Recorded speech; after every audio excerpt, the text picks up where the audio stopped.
Donc avant de passer la parole à Jean-Sébastien, on va vous présenter un petit peu, nous, ce qu'on attend de cet atelier, des différents échanges qui vont pouvoir s'effectuer avec la salle. Donc définir d'abord les termes, qu'est-ce qu'un métier, l'identité professionnelle, donc qu'est-ce qui en découle, le savoir-être, le savoir-faire, en quoi la formation contribue, ce savoir-être, ce savoir-faire, le risque de la compétence, les effets sur les conditions de travail, la case des conventions collectives. Donc il y a une convention collective qui a été dénoncée dans le secteur de la basse branche associative, sanitaire et sociale, c'est la convention collective 51. La convention collective 66 est fortement menacée à ce jour. Et donc il faudrait arriver évidemment au terme de cette journée à des propositions concrètes. Donc il ne faut pas forcément faire un état des lieux de ce qui se passe dans vos établissements. Il faut vraiment sortir de cette journée avec des bases concrètes, des propositions concrètes. Et donc voilà, nous attendons après les différentes interventions de Jean-Sébastien qui va brosser un petit peu le paysage de l'atelier et Christine. Il y aura donc un débat avec la salle et donc voilà, comment on a nous pensé l'atelier.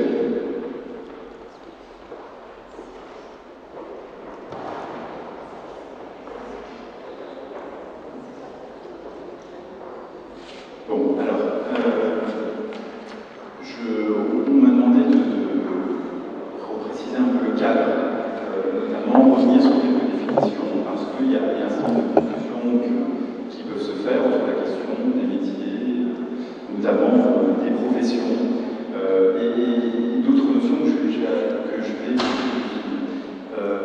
Je ne vais pas vous faire de grandes définitions, ça va être assez court, parce que j'ai plutôt envie qu'on en discute en fait.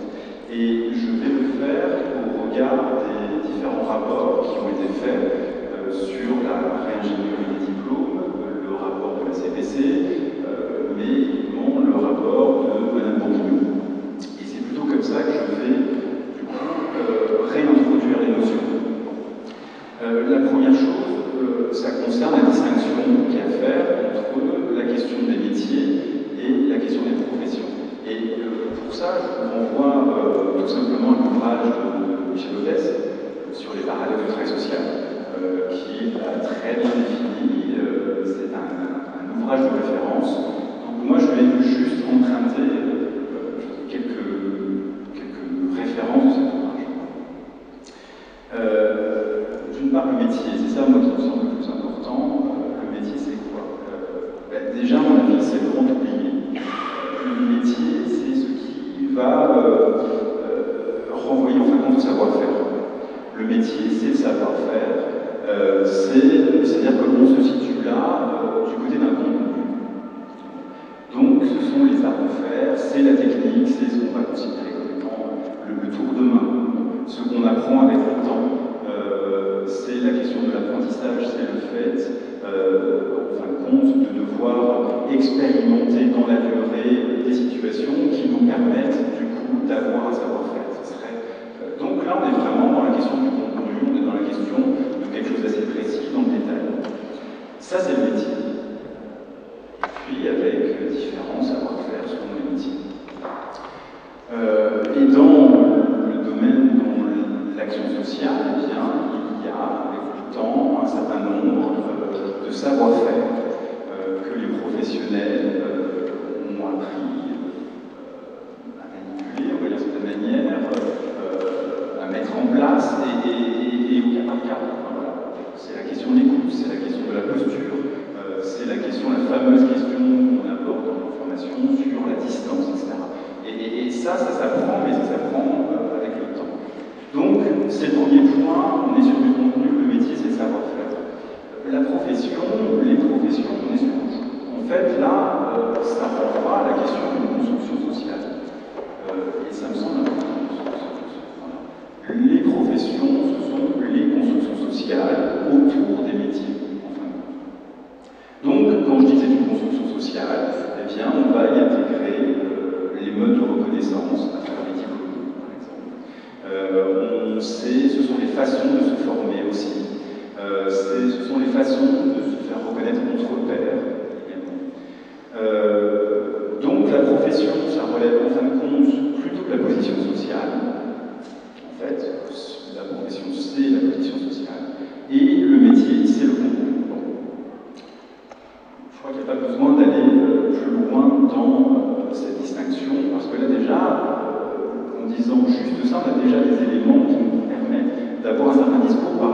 rapports qui ont été faits, et notamment le rapport de Mme Bourguignon. J'aimerais juste intégrer une autre notion qui s'appelle l'emploi. Métier, profession, emploi. L'emploi, selon moi, c'est la version libérale des professions. Les professions nécessitent un collectif. Il y a une dimension, en tout cas du collectif qui apparaît. L'emploi, il disparaît. L'emploi, c'est la vision individualisante des professions. L'emploi, ça renvoie à la question de l'employabilité, la capacité qu'un individu a de pouvoir avoir un emploi et le conserver. L'employabilité, c'est ça, c'est-à-dire que l'on est tous, d'une certaine manière, des entrepreneurs de notre vie. Il va falloir que l'on soit stratège, que l'on puisse calculer, que l'on puisse se fixer des objectifs, les atteindre, évaluer son parcours, se remettre en question, se reformer, etc. etc. Ça, c'est l'emploi, c'est l'employabilité, et c'est la version libérale. Donc, là, on met totalement de côté la dimension collective. Ça m'amène en tout cas à parler du coup du rapport de Bourguignon, notamment ce rapport-là comme les précédents, n'ont rien à faire des métiers. Rien à faire, on ne parle pas des métiers. On n'est pas dans une refonte des métiers, on est dans une refonte des professions. On ne parle à aucun moment des métiers. Et c'est important parce que du coup, on discute de choses très différentes. Nous, on discute la question du savoir-faire, de l'histoire du travail social, de la formation, on apprend, on a des stages qui sont largement entamés, et puis on se forme tout au long de notre vie. Et là, on est sur deux discours, deux choses très différentes, puisque eux parlent de profession. Et ça renvoie du coup à la question de la clinique, la question du cas par cas, enfin tout ce que l'on peut entendre dire en remettant en question le rapport de Bourguignon, ils ne sont absolument pas sur cette dimension-là. Alors ça pose plusieurs questions aussi. D'une part, en quoi la transformation des professions agit-elle sur la transformation des métiers? C'est un point important. On parle, tout à l'heure, pour les niveaux 3, et ça existe déjà, il y a déjà des professionnels qui sont des coordinateurs de projet. Ce sont des intervenants sociaux, avec une part de management assez importante. C'est une transformation de la profession, et très clairement une transformation du contenu de cette profession, c'est-à-dire les métiers. On ne fait plus la même chose. On n'est plus dans cette question du lien, et qui est la raison pour laquelle personne, normalement, ne fait son métier. La deuxième question, c'est en quoi le fait de toucher les appareils de formation, ça impacte les métiers. Ça aussi, c'est une dimension. Dans les propositions de Mme Bourguignon, il y en a 15 ou 16 qui touchent directement ou indirectement, mais bon, ça touche à manière ou d'une autre, à la question de la formation. Donc, en quoi, lorsque l'on touche à la question de la formation, eh bien, ça vient également impacter les métiers. Et donc voilà, les préoccupations les plus importantes sur l'avenir, parce qu'il y a un là-dessus sur l'avenir du travail social, me semblent être là. Et vu qu'on n'a pas pu toucher directement la question des métiers, comme ils souhaitaient le faire au départ, eh bien, ils viennent l'attraper du côté de la formation. Non, c'est tout simple. J'aimerais juste, encore 2-3 minutes, faire une autre distinction de ça. Les autres distinctions qui me semblent aussi importantes, et qui sont connectées à ce qu'on veut interroger autour des conventions collectives, autour de la question des professions, des métiers, et c'est ce qui est directement aussi, là encore une fois, dans les rapports. C'est la distinction à faire entre l'institution et l'organisation, qui sont liées aux professions et aux métiers. Institution, organisation. Je ne vais pas refaire l'histoire des critiques qui touchent, enfin, le travail social a rencontré depuis les années 60, mais depuis les années 60, vous savez que l'institution est hautement dévalorisée, il faut désinstitutionnaliser, et ça c'est tout à fait actuel encore, puisque la Commission européenne a demandé à désinstitutionnaliser les enfants porteurs d'un handicap. Il y a encore quelques semaines, l'ONU a fait un rapport pour demander à ce que les personnes autistes ne soient pas prises en charge dans l'institution, que ce soit dans le domaine de la psychiatrie ou dans les institutions sociales et médico-sociales. Donc, sous un versant un peu plus libéral, maintenant très clairement, l'institution est totalement dévalorisée. Et c'est même une vision très restrictive de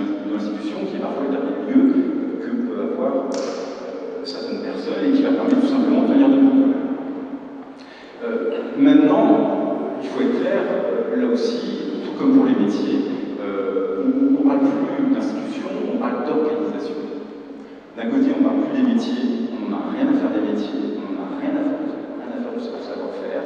Il faut des personnes polyvalentes, d'accord, qui soient capables donc de se déplacer d'un service à un autre, donc qui vont répondre à des besoins organisationnels.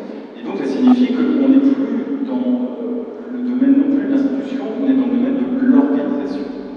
L'institution, c'est l'histoire. L'histoire des métiers qui seront construits. L'organisation, c'est tout autre chose.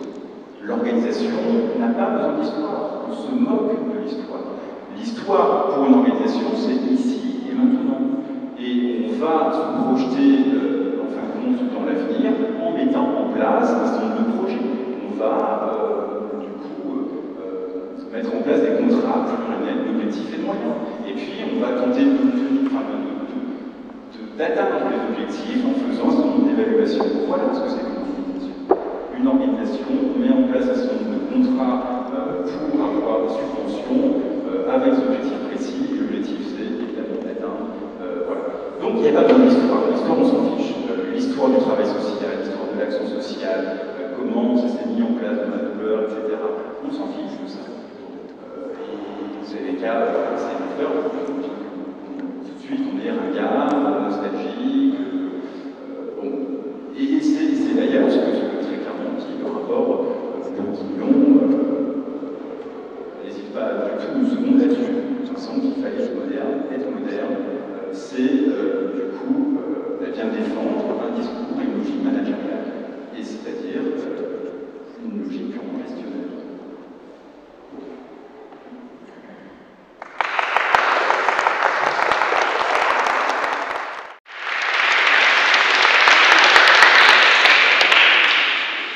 Alors moi je vais juste compléter un petit peu ce qu'amène Jean-Sébastien, parce qu'il a quand même un peu défini les termes, et je pense que c'était important de définir les termes, on l'a vu ce matin. De quoi on parle, soyons précis sur les termes, d'autant plus qu'aujourd'hui les pouvoirs publics utilisent les termes en les remplaçant les uns les autres, etc. Donc c'était important de définir ces termes et de voir un petit peu vers où on allait. Moi je vais juste reposer quelques éléments du contexte assez rapidement, parce que je pense qu'on l'a tous en tête, encore que je ne sais pas quel niveau d'information nous avons les uns et les autres. Sachant que vous avez des petits documents qui vous ont été distribués, qui reprennent le propos de façon générale. Ce qui veut dire que, évidemment, moi je vais aller très rapidement, mais par contre, vous pouvez lire un peu ce qui a été écrit et la réflexion que nous avons eue à ce sujet. Alors, juste un petit point de revue très rapide, il y a déjà eu une réingénierie des diplômes entre 2002 et 2009 sur l'ensemble des 14 diplômes, qui a changé complètement le braquet du coup, puisqu'on est passé des métiers d'identité professionnelle à la question des compétences. On a découpé, on a donné une définition métier, puis on a découpé en fonction de domaines de compétences, et puis de référentiels, activités, certifications, etc.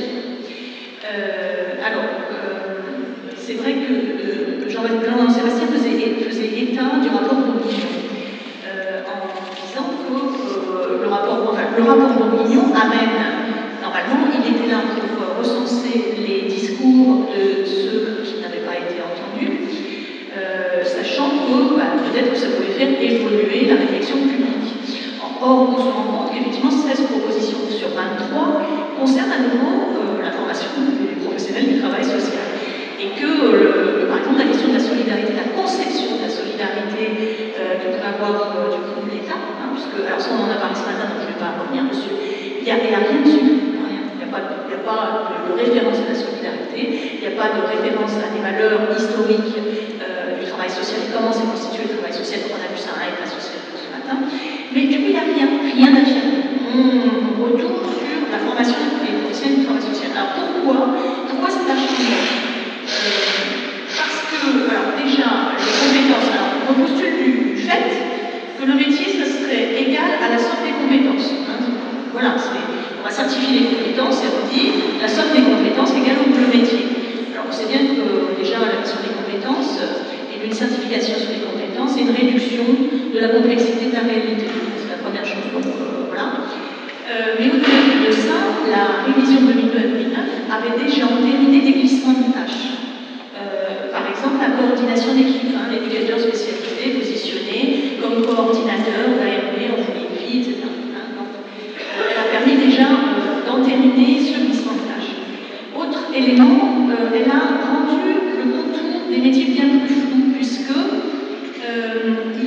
domaines de compétences, notamment le travail partenariat réseau et le travail en équipe, qui, par niveau de qualification, si on a un diplôme d'éducateur spécialisé, eh bien, je suis certifiée en tant qu'éducateur technique spécialisé sur le travail partenariat réseau. Donc, déjà, il y a des glissements, c'est-à-dire qu'il y a déjà des choses communes qui rendent le contour des métiers plus flou, puisque à travers justement ce découpage. Alors, en quoi ça pourquoi le risque de la compétence? Pourquoi est-ce qu'on s'intéresse à ça? D'abord parce que la compétence, à la limite, on n'est même plus obligé d'aller chercher un diplôme. On peut aller chercher des compétences. Je reviens sur l'emploi, puisque Jean-Sébastien définit l'emploi et l'employabilité. Aujourd'hui, le maître mot dans les organisations, c'est effectivement la question de l'employabilité. Du coup, on n'est plus obligé d'avoir forcément un diplôme, on peut aller chercher que des compétences. Et le risque, alors ce n'est pas encore le cas, ça n'a pas été amené comme ça, mais vous voyez bien, c'est l'atomisation des métiers. Parce qu'après tout, je peux être AMD par exemple, et aller chercher la coordination d'un diplôme des éducateurs spécialisés. Qu'est-ce qui m'en empêche? C'est des compétences. Et mon employeur peut me demander d'aller chercher justement cette fonction, cette responsabilité particulière, cette activité particulière, et je ne suis plus obligée d'avoir le diplôme dans son entier. Alors pour l'instant, ce n'est pas le cas. Sauf que, alors peut-être que je vais un petit peu trop loin, sauf que ce qui a été amené, notamment à travers les échanges, mais le rapport Bourguignon nous est aussi, avec les échanges avec les cabinets, alors le cabinet ministériel concerné, ce qu'ils nous disent, c'est que, en fait, aujourd'hui, les formations des travailleurs sociaux, les formations de travail social, ne s'inscrivent pas dans le CPF, donc compte personnel de formation. Ça, c'est la loi du 5 mars 2014. 150 heures pour appeler le DIF, on passe au CPF, 150 heures, on cumule 150 heures, et puis avec ces 150 heures, on va pouvoir aller se former. Alors 150 heures, ça donne rien, évidemment, quand on regarde les diplômes de travail social, avec 150 heures, on n'a rien. Par contre, on peut évidemment, comme pour l'instant les diplômes de travail social ne sont pas découpés, ne peuvent s'inscrire dans le CPF, ne vous inquiétez pas, on va y réfléchir. C'est comment, à un moment donné, on va effectivement découper les diplômes actuels pour qu'ils puissent s'inscrire dans le CPF. Et ça nous a été rappelé.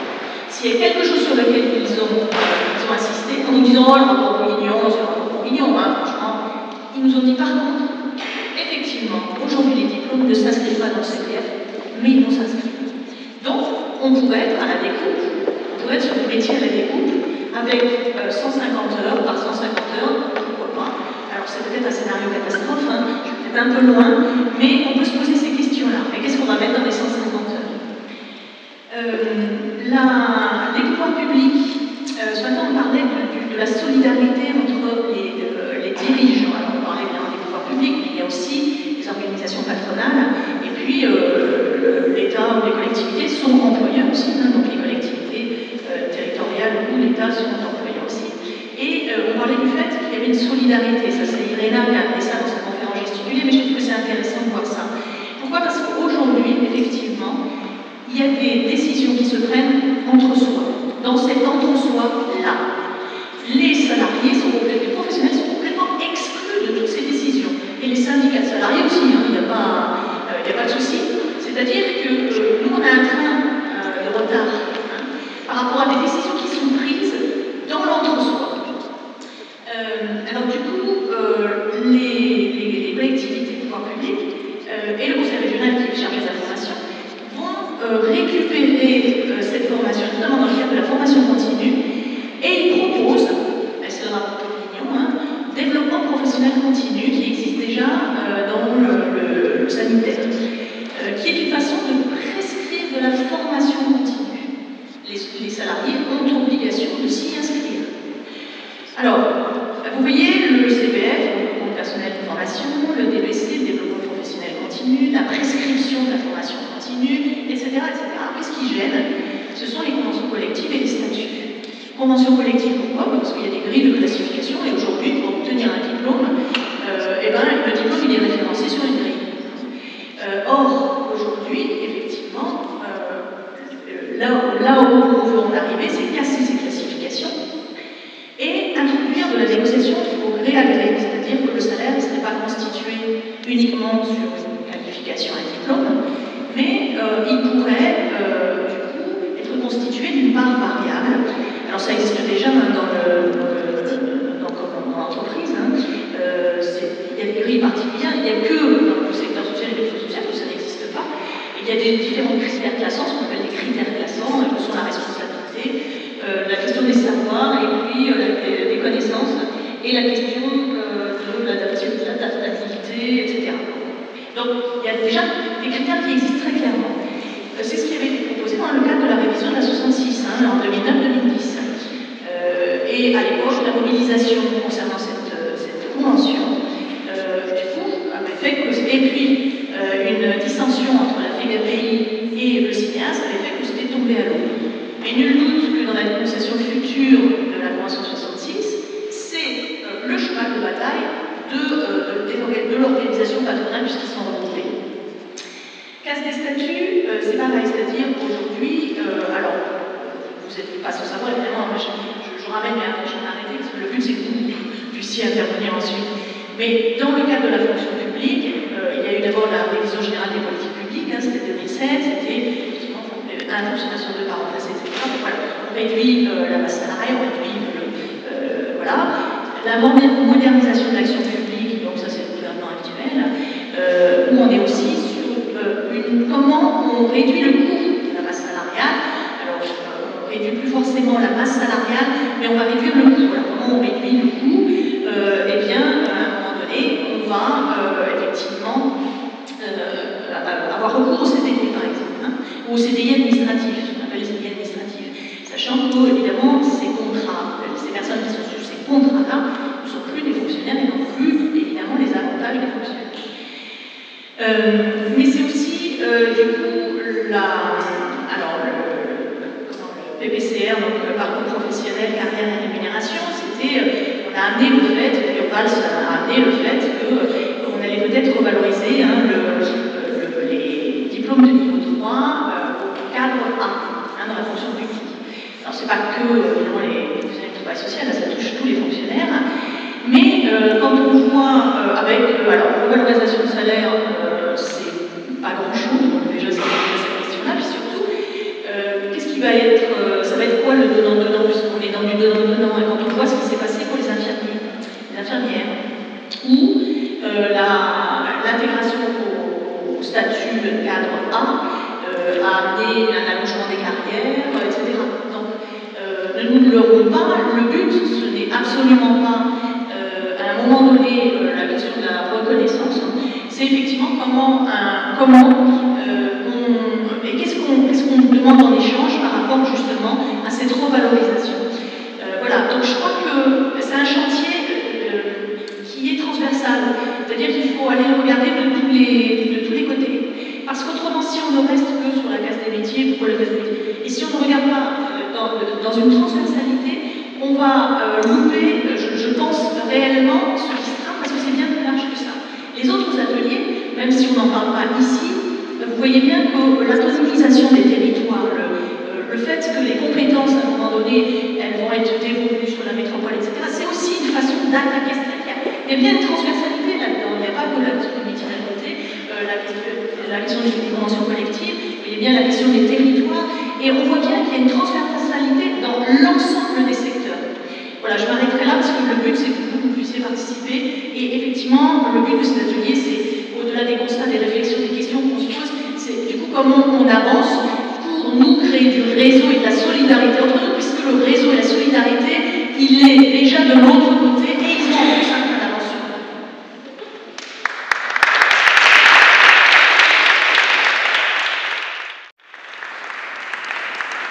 Merci Jean-Sébastien et Christine. Donc nous allons débattre ensemble jusqu'à 3h30. Je ne vais pas refaire la synthèse, vous avez bien compris de quoi il faut débattre. 3h30 à 4h15. Ensuite, André et Christelle présenteront le petit compte-rendu, le petit relevé, on va dire entre guillemets, de décision que nous allons donc proposer par la suite quand la réunion redeviendra plénière vers 4h. Donc, est-ce que quelqu'un souhaite intervenir? C'est jamais facile d'être le premier intervenant. intervenants. Oui. Donc tu te présentes, voilà.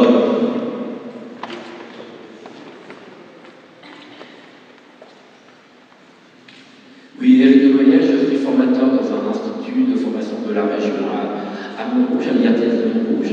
Et je voudrais donner une petite précision, une petite dichotomie par rapport à un certain nombre de choses qui ont été présentées, soit par Jean-Sébastien, soit par d'autres, puisqu'on attaque beaucoup tout ce qui serait objectif dans le travail, on attaque beaucoup ce qui est effectivement évaluation.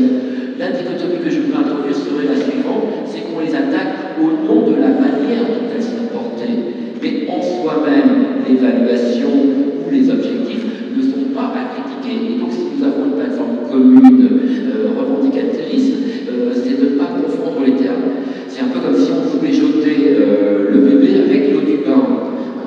Dans mon idée à moi, ce qui gêne, c'est que nous avons un concept, une notion qui est celle de la réification, c'est-à-dire la réduction de la réalité à un élément. Donc dans les objectifs ou dans les évaluations, on va réduire à quelques éléments vraiment de base, et c'est ça qui nous gêne. Exemple, on va réduire justement à un moment donné l'évaluation en termes de formation à combien de personnes vont avoir leur diplôme, et non pas quelles sont les compétences acquises qui en feront des bons professionnels. On va réduire aussi à la logique d'attribution, c'est-à-dire que c'est ça qui peut se passer. À un moment donné, nous avons des usagers, que ce soit dans la formation ou que ce soit sur le terrain, et on va leur attribuer quelqu'un. Quel est le projet qu'on leur porte? Ça, c'est pas effectivement donné. Donc, c'était un petit codicile pour pouvoir introduire cette différence, mais je pense qu'elle est importante. Nous, professionnels du secteur, aussi bien de la formation que travailleurs sociaux, si nous participons en même temps que les usagers à l'énonciation et à la définition des objectifs et des outils d'évaluation, oui, on est pour. Mais à un moment donné, que c'est imposé uniquement dans une logique rationnelle, légale, strictement limitée à quelques items et non pas à une prise en compte de la réalité et à une définition par les acteurs, alors là, nous pouvons être contre. Donc, battons-nous pour reconnaître notre participation, celle de la base, à l'énonciation des objectifs et des évaluations, mais par contre, continuons à se dire que celles-ci, une fois démocratiquement définies, objectifs comme outils d'évaluation, sont tout à fait intéressants à garder pour quitter quand même un modèle tout athéiste et picolé, qui était celui d'y fut un temps et qui n'est pas forcément toujours nécessaire. Donc voilà, c'était cette petite différence que je voulais introduire. Vraiment ?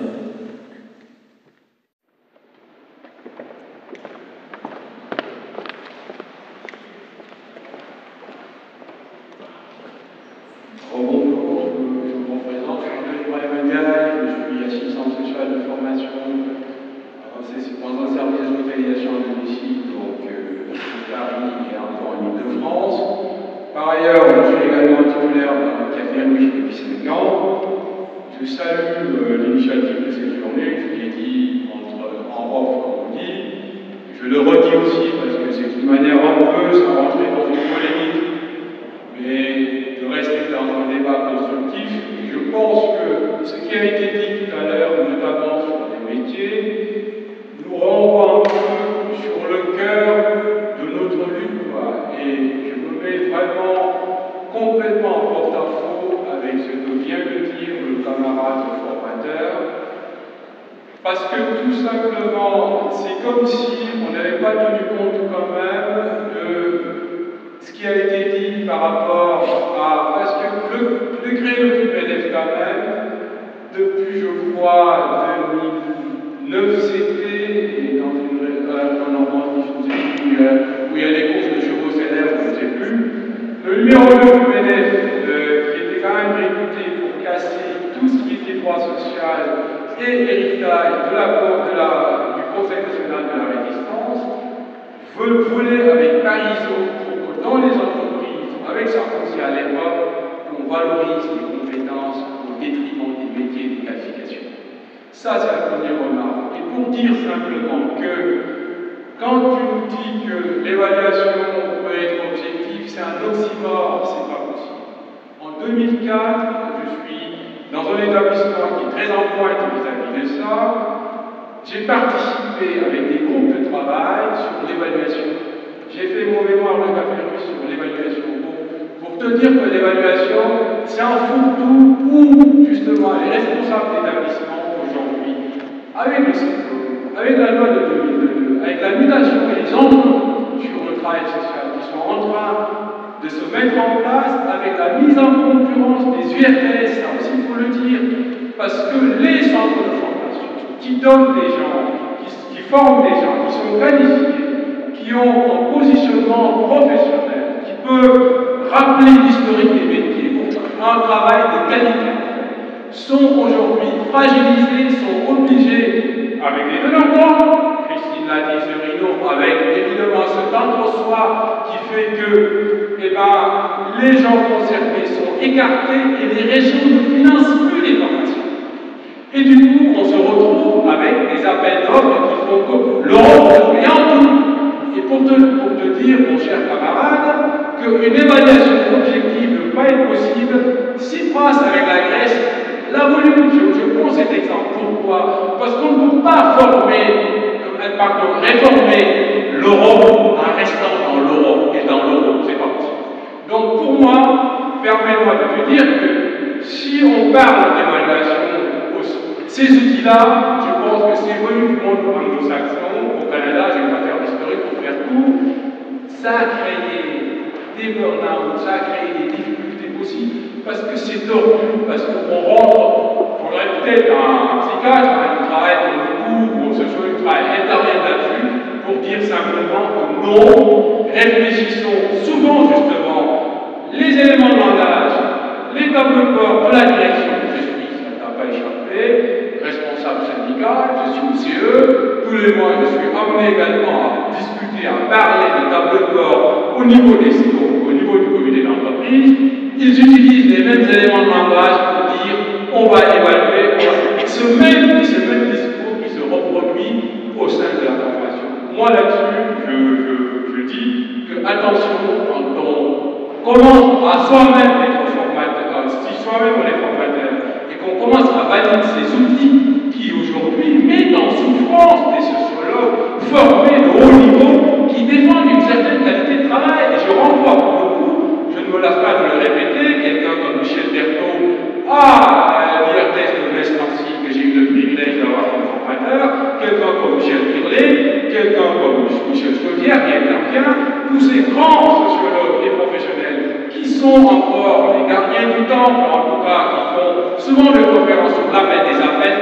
Non, je pense que l'évaluation, peut-être que oui, mais si c'est initié et décidé par les travailleurs sociaux.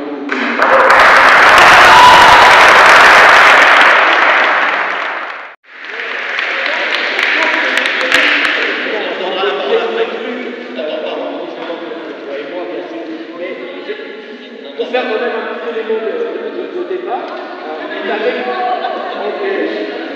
On l'arrête. On va faire ça.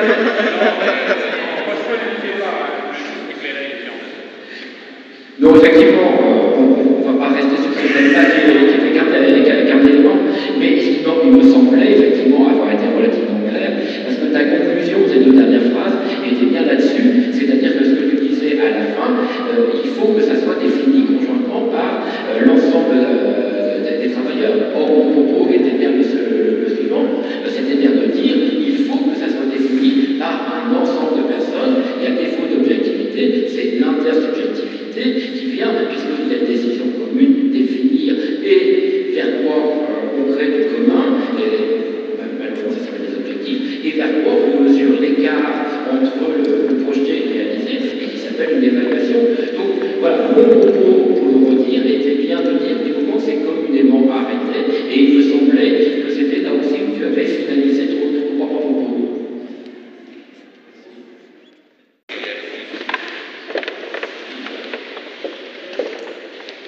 Excusez-moi de reprendre la parole, je voulais juste préciser quelque chose parce que je crois que j'ai oublié quelque chose d'important.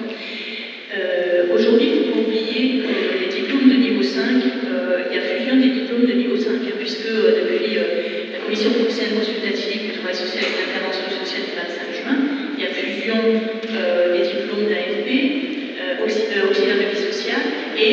académies scolaires, etc. Donc il y a 3 diplômes qui sont fusionnés. Ce qui veut dire que, alors pourquoi je parle de ça? Parce que ce sont des professionnels du travail social qui sont plus dans la précarité. Et ce n'est pas ceux qui diront forcément quelque chose de leurs conditions de travail, de cette précarité. Ce sont les professionnels les plus captifs, les plus subordonnés à l'employeur.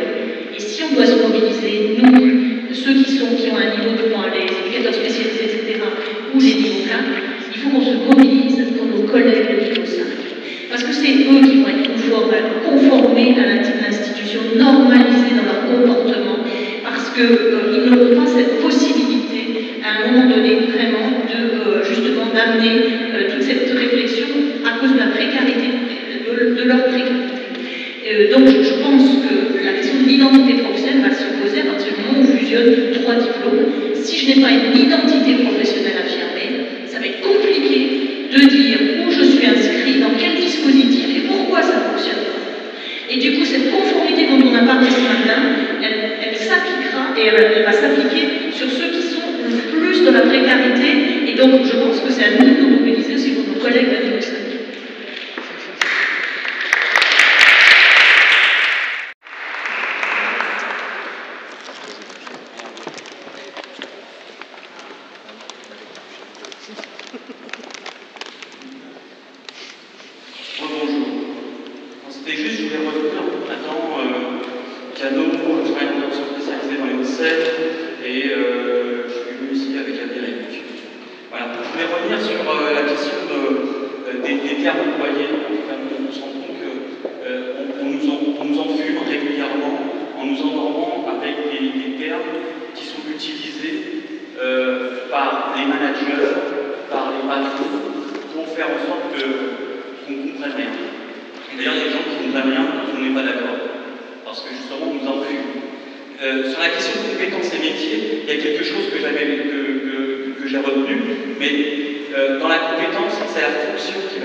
Professionnels complètement conditionnés, formatés, qui laissent aucune place l'engagement, ni voilà, à la construction d'une société sur des valeurs historiquement partagées entre ces professionnels. En gros, on s'identifie, enfin, moi j'ai eu énormément de mal à m'identifier aux personnes que je côtoyais au quotidien en formation, aux formateurs, je le dis tel quel, qui étaient davantage là pour...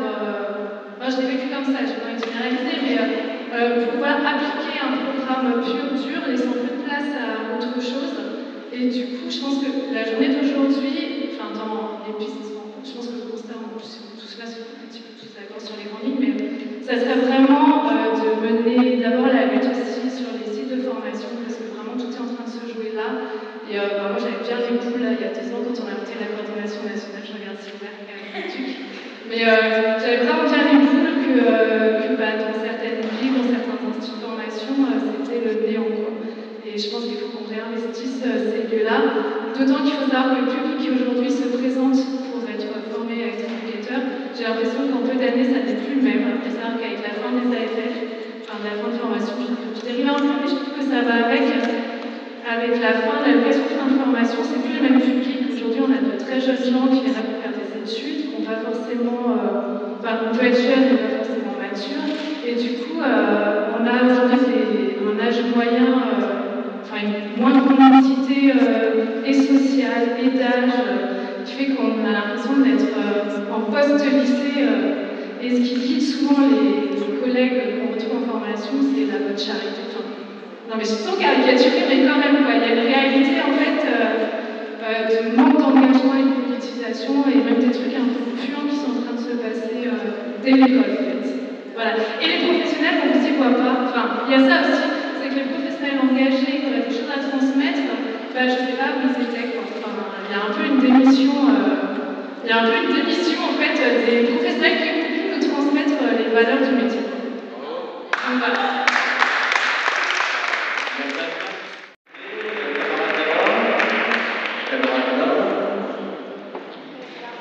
Par là, il y a quelqu'un qui s'est levé par là, je ne sais pas. Non. Donc il y a toi, la camarade et le camarade. Et après, bien,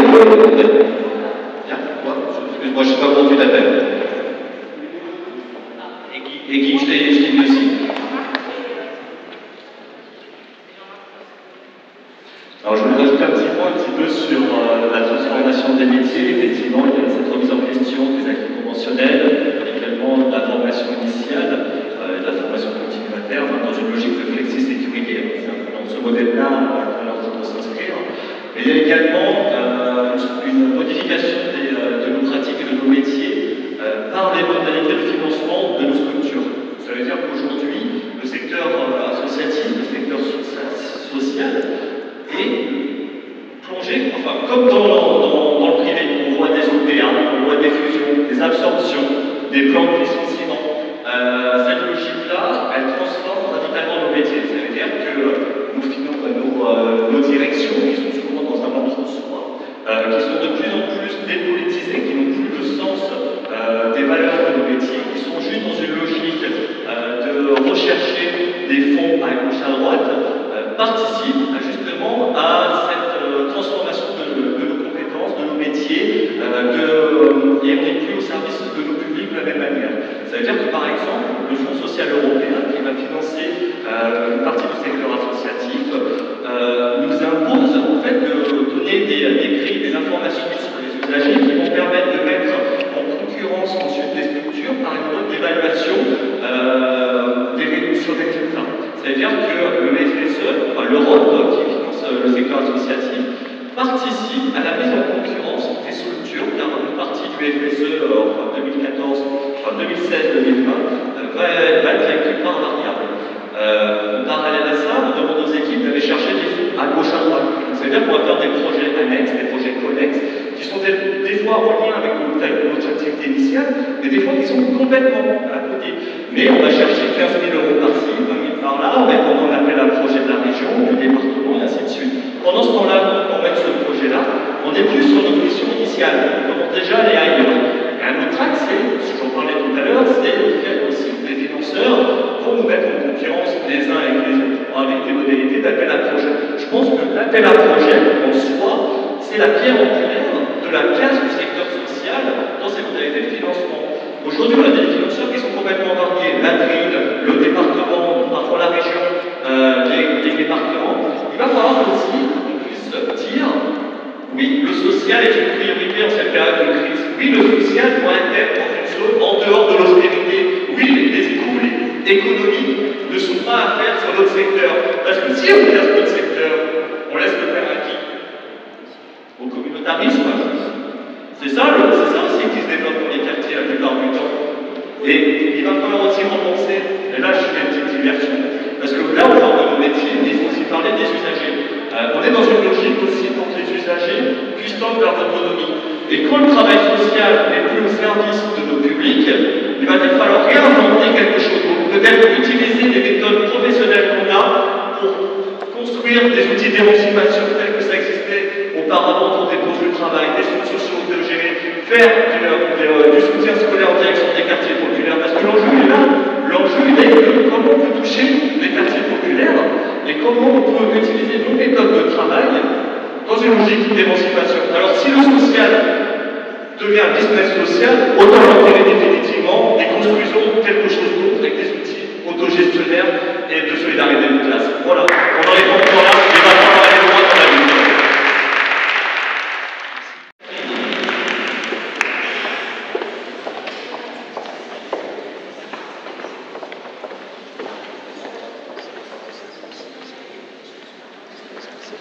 Moi, je suis Catherine Boucheux, je suis assistante sociale polyvalente de secteur depuis 1983. On va dire que j'ai une petite part d'histoire du métier derrière moi, qui a beaucoup évolué en polyvalence.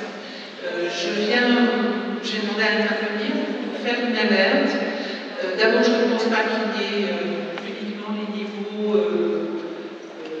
les plus fragiles qui soient concernés. Je pense que nous sommes tous en polyvalence du secteur actuellement, en tout cas dans le Val-de-Marne, où je suis employée, nous restructurons. Et nous restructurons d'une manière qui est plutôt inquiétante. Donc, pour dire les choses simplement, je dirais que quand vous parlez de domaine de compétences, je pense que ça nous réduit à l'aspect technique du travail. Je pense que la technologie est quelque chose de très dangereux dans sa façon de penser, où effectivement la technique devient la fin en soi. Je pense qu'on est en train de passer du contrôle social à la surveillance des masses médias.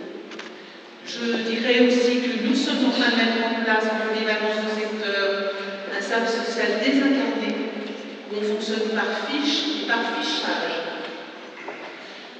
Notre travail est maintenant formaté à tel point que le département du Val-de-Marne, qui est quand même le dernier département communiste de la Petite-Couronne, je le rappelle, c'est pas n'importe quel département, a prévu de limiter. Alors nous devons nous avons des semaines types, donc nous devons recevoir 15 personnes dans la semaine, nous devons avoir une suite de permanence d'astreinte, une chance on pourrait demander selon les organisations des services. Nous devons avoir des entretiens qui ne devraient pas dépasser 3 quarts d'heure. Oui, nous sommes limités, enfin, on a prévu de nous limiter, pas encore totalement, mais on a prévu de nous limiter aussi dans la durée des entretiens. Donc ça devient vraiment un formatage complet qui est dans la définition par tâche. Je pense que de nous laisser réduire à la technique, c'est l'erreur qu'on a faite il y a quelques années. Quand on était passé, on a voulu être moderne, on a voulu aussi la valeur de notre profession, la faire reconnaître, on avait un problème de reconnaissance parce qu'on n'était pas pris dans les schémas universitaires. Résultat des courses, on n'a pas vu venir le danger et on s'est laissé définir comme technicien. C'est contre ça qu'on doit lutter aujourd'hui, parce que être technicien, ça veut dire être réductible à la tâche. Et donc effectivement, après, on peut les panacher comme on veut, et à la fin, il y a même plus de métier. Voilà, je ne sais pas si j'étais très claire, et je vous dis, faites attention. On est en train de vivre, je pense, un tournant sur le plan sociologique grave, avec des conséquences beaucoup plus larges que nos métiers. C'est aussi la façon de vivre ensemble qui est en jeu.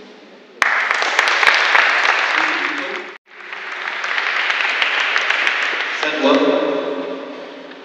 Oui, parce que tu me regardes. T'as pas levé ta main? D'accord. Jean-Marc.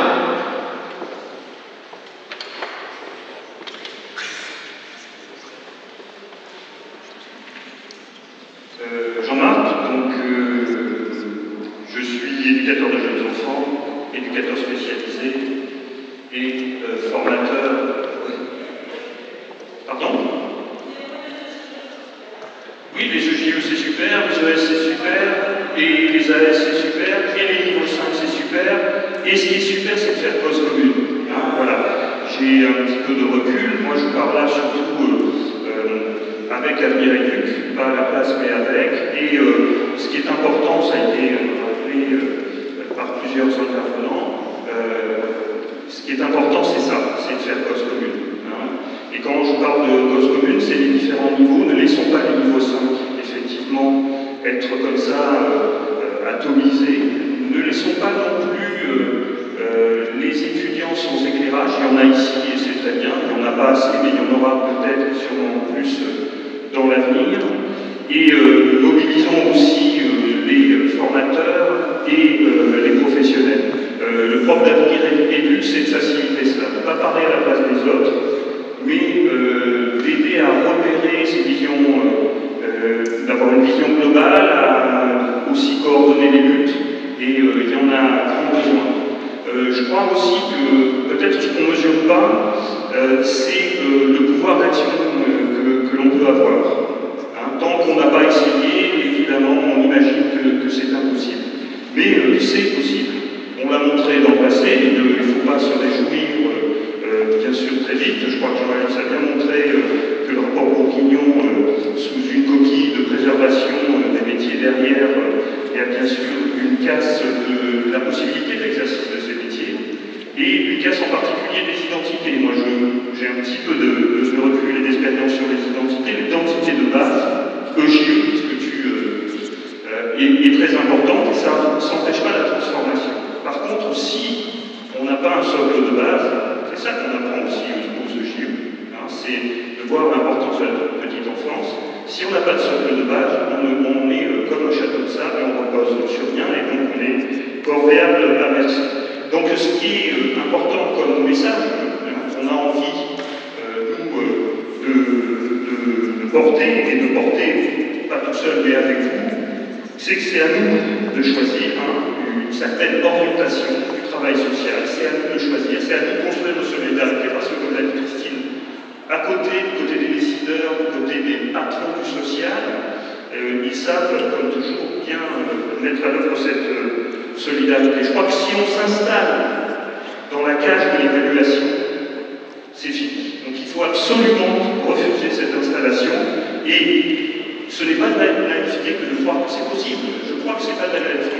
Le prochain truc qu'on va vous vendre, parce que ça concerne aussi bien les étudiants, les pros et les formateurs, c'est la démarche qualité. C'est cette merde ambulante que l'on appelle la démarche qualité. Il y a 10 ans, petite anecdote, il y a 10 ans, je discute avec un gars qui travaille dans une usine de peinture. Rien à voir avec l'autre. Et il me dit, il y a un truc merdique là, on fait chier avec ça, on passe un temps considérable là-dedans, c'est la démarche qualité. Eh bien, adapter le travail social, c'est exactement ce que l'on essaye de nous vendre. C'est-à-dire que nous allons, et certains sont déjà concernés par ça, passer un temps considérable à prouver que nous avons une putain de démarche qualité, et ne plus être auprès des gens. Ne plus être auprès des étudiants, parce que les centres de formation sont concernés par ça, ne plus être auprès des publics. Hein, et voilà, bientôt on nous labellisera avec un tampon sur le front. Refusons ça.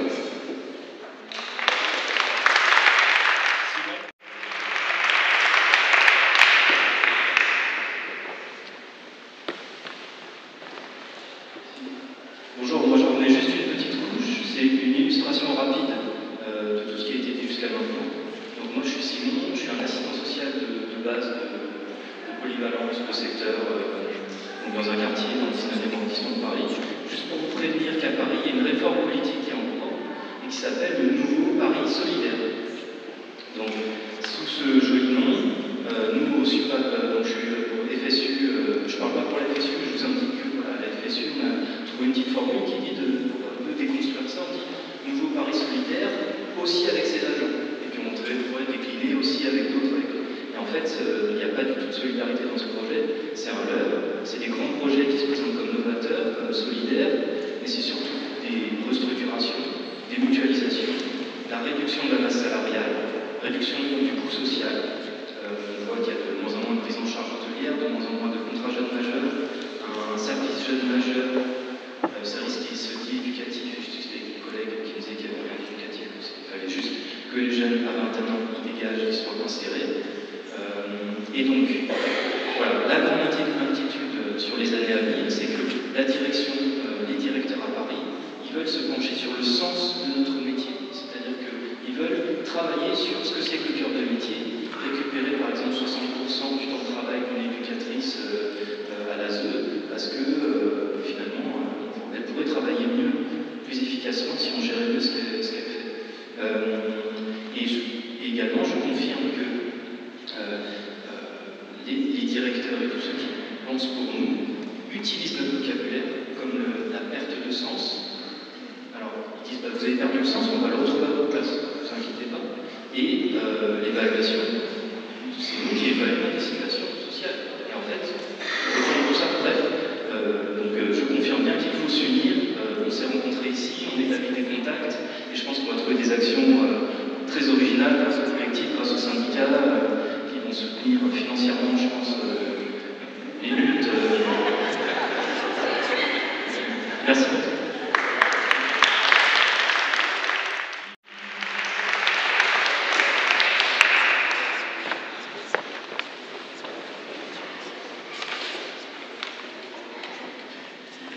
Je m'appelle Guy Dedon, je suis éducateur de formation, je suis formateur à l'IRTS de Lille et accessoirement à la CGT.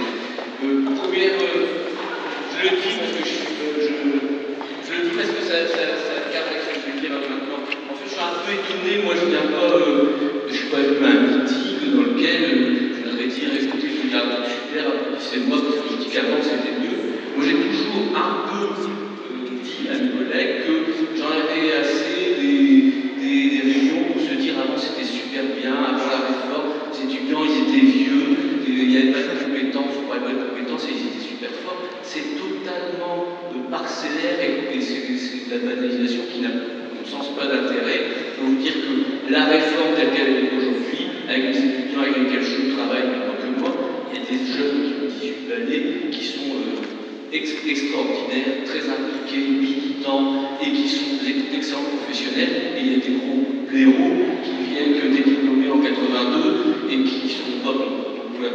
Moi je voulais déjà dire ça, donc si vous voulez, moi mon objectif c'est pas aujourd'hui d'entendre que l'évaluation c'est pourri ou que c'est bien. Enfin, c'est pas ce que j'attends de cette journée.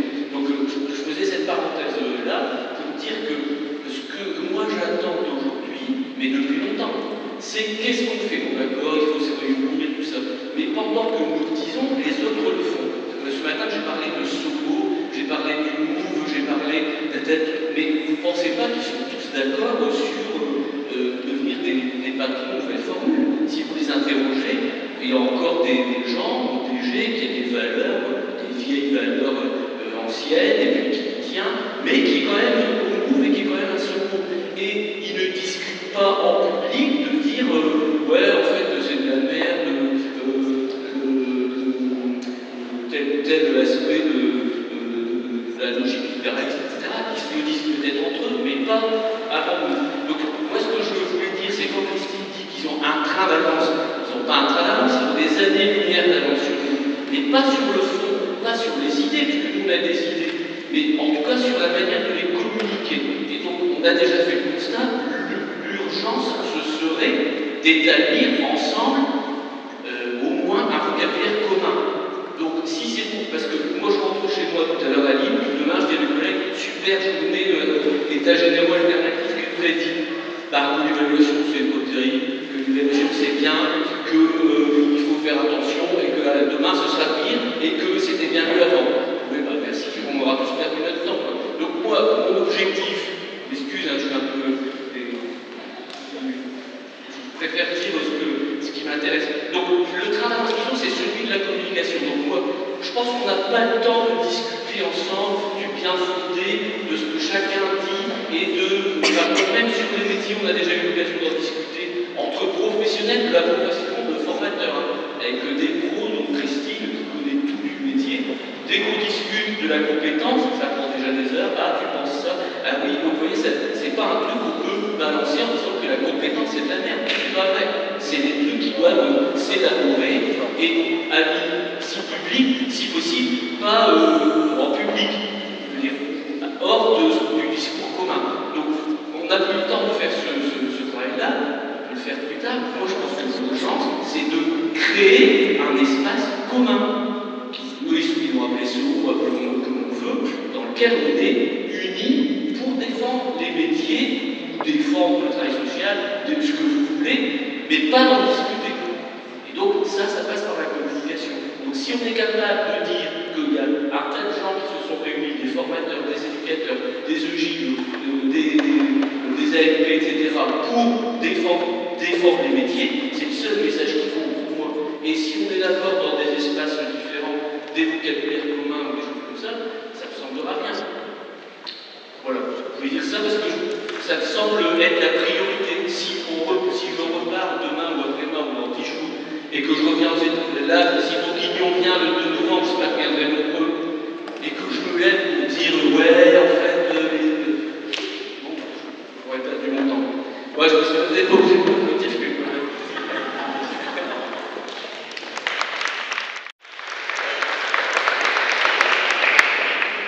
Oui, juste revenir sur quelques points. Je parlais pourtant effectivement de se pencher sur une autre orientation du travail social. Parce qu'aujourd'hui, on s'aperçoit que dans des politiques, certes, ils alternent, mais en matière de politique sociale, c'est la continuité, c'est la même chose. Et ça, c'est sur le fond quand même des soucis, d'accord, avec une recherche de croissance autonome et autogénée, c'est le mot a été lancé, mais ce qui me paraît être quelque chose de nécessaire. Après, moi je reviendrai un peu sur cette logique-là, cette logique que les salariés ont vit, que les salariés vivent, qui est celle de l'emploi, de l'emploi et de la compétence, bien évidemment. Alors, en insistant sur le fait qu'il y a emploi qui est lié à l'entreprise et lié de subordination, bien évidemment, au patron, et que ça, c'est quelque chose d'important, qu'il faut effectivement sortir à tout prix, partout, de cette logique-là, de l'emploi, de la compétence, parce que c'est le piège absolu, ça a été dit, l'atomisation des salariés, bref, l'isolement, et ainsi de suite, et donc aussi la technicisation complète du travail social. On saucissonne le travail social, on le découpe, on le vide de tout son sens. Je crois que nous, syndicalistes, qui sommes aussi dans la bagarre sur les conventions collectives, on doit impérativement, à mon avis, articuler les deux écoles. C'est-à-dire la défense du travail social que l'on veut, pas de celui d'avant ni d'après, mais celui que l'on veut aujourd'hui, celui que l'on souhaite, et qu'on décide pour lequel on décide de se battre, et aussi de l'articuler avec la défense de nos statuts des conventions collectives. Parce que l'on voit bien, c'est la même bagarre, c'est la même chose. Et quand dans les conventions collectives, tout à l'heure il y a eu des références là-dessus, nos patrons aujourd'hui veulent imposer des fameux critères classables qui sont effectivement dans la logique de l'emploi, de la compétence. C'est-à-dire, là aussi, on va saucissonner. Le diplôme de la qualification ne suffira pas. Il faudra aussi faire preuve et avoir éventuellement de l'autonomie, parce que si on ne l'a pas, on sera moins payé. Si de la responsabilité, on n'en a pas, on sera encore moins payé. Par contre, si on en a un peu, on sera un tout petit peu payé, et ainsi de suite. Et ça, ils l'ont déjà expérimenté dans notre secteur, dans la branche des associations sanitaires et sociales, ça a été expérimenté. Il y a des centres de lutte contre le cancer, par exemple, qui sont les champions de l'individualisation du salaire. Vous prenez quelqu'un qui rentre, même âge, même qualification, donc diplôme dans les centres de lutte contre le cancer, c'est des manipulateurs radio, des infirmières, eh ben, vous prenez 5 ans après, il y en a que celui qui a le même revenu. C'est à la tête du client, c'est l'individualisation, c'est l'atomisation, c'est la mise en concurrence des salariés, qui est logique quand on met les établissements, toutes les structures en concurrence, comme ça a été décrit par les uns et par les autres, on met évidemment tous les salariés en concurrence. Et ça aussi, c'est un élément fort à retenir, et sur lequel, qui va être quelque part la clé de la valeur que l'on va mener, y compris en défense des conventions collectives, des statuts.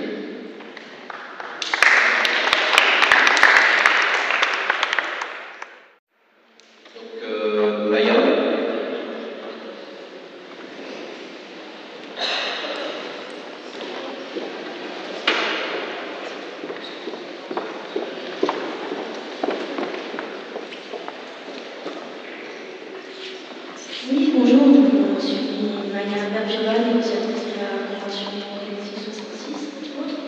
Donc au principe, à ce que disait André, et je ne vais pas reprendre l'ensemble des débats, je vais peut-être juste donner quelques points plus précis sur le projet patronal, bien que de rénovation de la convention collective, bien que nous ne l'ayons pas encore.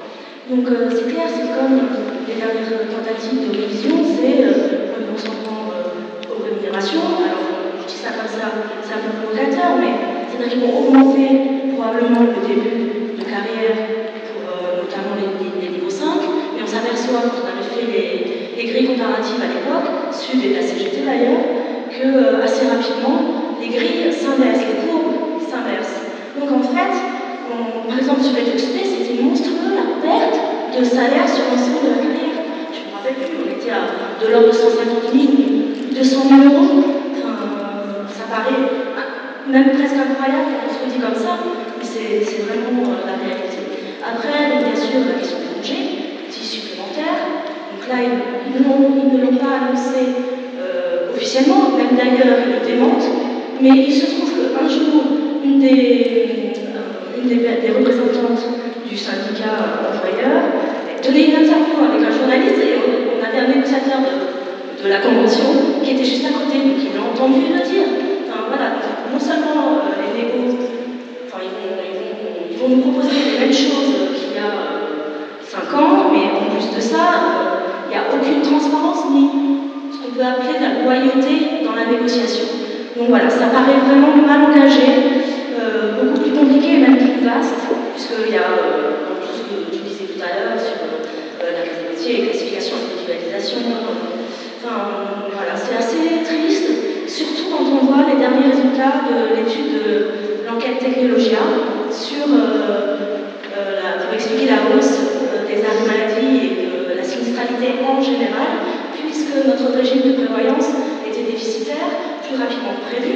Donc on a dit, ok, on renégocie, mais au préalable, on exige, intersyndical, une enquête, une étude pour comprendre, bien que, je veux dire, ça n'arrive pas que dans la 66, on sait très bien que, voilà, l'intensification du travail en général, les méthodes de management qui se sont durcies, qui sont souvent hors sens, et je peux le dire tranquillement, je viens de faire le cas de test, et je rejoins la demoiselle qui disait tout à l'heure sur le contenu des formations. Voilà, c'est une catastrophe absolue à mon sens, notamment sur la question du management. Bon, enfin, voilà, ça c'est dit. Et ensuite, donc voilà, qu'est-ce qui ressort de cette étude? C'est que, principalement, je crois que le chiffre c'est 75% des salariés ressentent vraiment une intensification dans leur travail et surtout une charge psychologique importante. Donc, à peu près 10 à 15% qui disent ressentir des moments de désespoir. Enfin, et à ce moment-là, ça me fait employer un commencement de réduire les congés.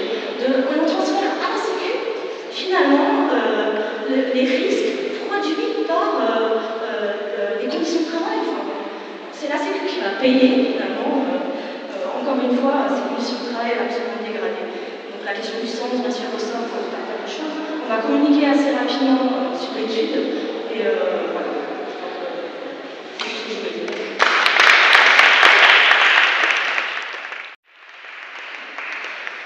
On va passer les 4. On va passer donc les 4 dernières interventions, étant donné qu'après André et Christelle vont nous faire un petit compte rendu de ce qui s'est dit. Donc au niveau des interventions, il y a Joël, Delphine, Gabriel et Ibrahima. Donc ce serait bien qu'au niveau de ces dernières interventions, on reparte sur les propositions et les pistes de travail. Donc ce matin a été évoqué le 2 novembre, le rapport Bourguignon, le 26 novembre, la manif à Lille, le 11 décembre, Lyon. Donc voilà, c'est important aussi de savoir ce qui se passe sur les territoires et de rajouter quelque chose, Christine.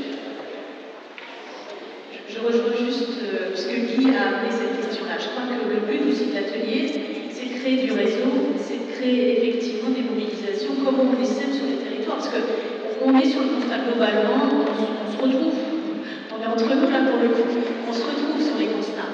Par contre, ce qu'il faut, et ce qui serait bien, c'est qu'arrive arriver à cette fin de journée, c'est effectivement avoir des pistes concrètes de mobilisation. Donc ce matin a été évoqué le 2 novembre à Lille, le rapport Bourguignon-Soro, etc. Donc voilà, ça c'est une proposition.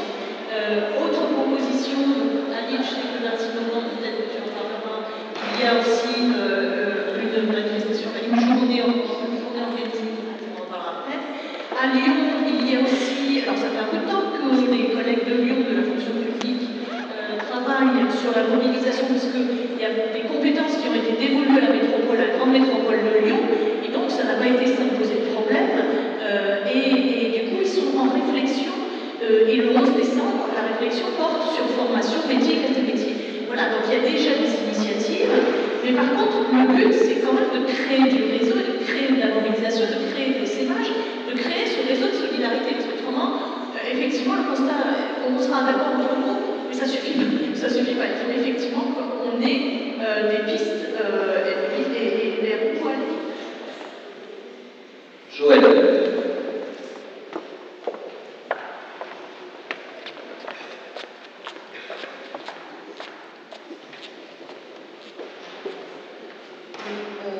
Je m'appelle Joël Bast, je suis éducatrice spécialisée de formation, donc ancienne formation, puisque j'ai passé mon diplôme en 91. Donc je peux bien comparer, parce que j'ai aussi, durant tout mon parcours, encadré des stagiaires dans le cadre de la formation d'XP. Donc j'ai un peu fait l'évolution depuis les 20 dernières années, en gros.